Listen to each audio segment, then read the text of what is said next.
Hey everyone, welcome to Wild Breakaway alongside Wes Walz. I'm Audra Martin. The Minnesota Wild took to the road yet again tonight looking for their first win of the season, taking on the Colorado Avalanche. Unfortunately, a slow start came back to haunt them. The first 10 minutes of the game just really slow to get going. They put some pressure on the second period, but at that point it was too little, too late. Yeah, it was a heck of a battle here tonight. I thought the Wild played outstanding, especially the second and third period, as you mentioned. Central team, obviously these two teams don't really like each other, and I know Bruce Boudreau had mentioned in his post-game presser the first 10 minutes of the first two games of the season, the Minnesota Wild have not been ready to play, and it's one thing to just not be completely on top of your game, because sometimes that happens early in games.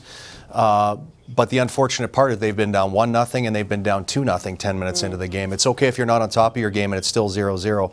That had not been the case. So they're going to have to figure out a way to start getting some offense and scoring early in games, because if they got to fight back from behind all the time, it makes it really, really difficult to be competitive over the course of 82 games. So hopefully they can get that figured out Thursday night in Winnipeg. Yeah, a 4-2 final score tonight in Denver. So game 1 of 5 this year goes to Colorado, thanks to their 32-31 shots advantage tonight. The Wild were able to capitalize on one of their 4 power play opportunities. They gave up way too many penalties, had to kill off a bunch of them, but they were able to kill off 5 of 6. So that is a good sign, but you got to stay out of the box. But at least special teams trending in the right direction for the Minnesota Wild. All in all, a better effort and a happier head coach here after game 2.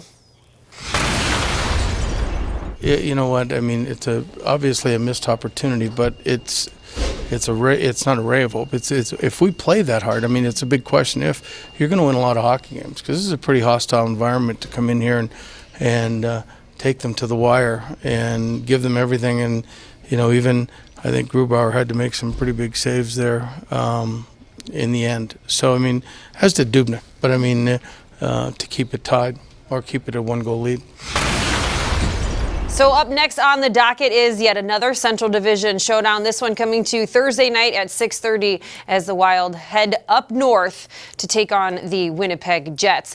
And we heard Bruce Boudreau also talk about how his team needs to find a way to manufacture goals. They're going to have to do that because the Jets also find a way to put yes, absolutely. But they have some weaknesses. They've been scoring a lot of goals. They've also been giving up a lot of goals. So some points that the Wild can exploit, hopefully, there Thursday night. For sure. I mean, they've given up 10 goals in 2 games. They're 1-1. They're out on the East Coast, starting their season out for their first 4 games out on the road, and they're up without their the anchor of their team, basically, Dustin Byfuglien, who has left the team about a week before the season started. Had some personal issues. I'm not sure exactly what's going on. And there's been some speculation maybe that he's going to pack up shop and retire.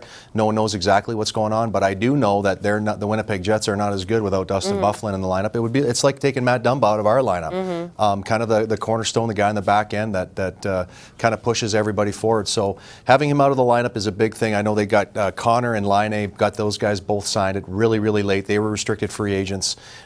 So they're probably not going to be completely on top of their game quite yet. It's going to take a little bit of time for them to get up to speed. So maybe this is a good time right now to be playing the Winnipeg Jets because of those 2 situations. So we'll see how things play out Thursday night. And the Wild have a couple days off now, 4 days off to relax, regroup, practice, whatever it's going to take to hopefully pick up that first win of the season Thursday night against the Winnipeg Jets. We look forward to seeing you all then. For Wes Walz, I'm Audra Martin. Thanks for joining us tonight on Wild Breakaway.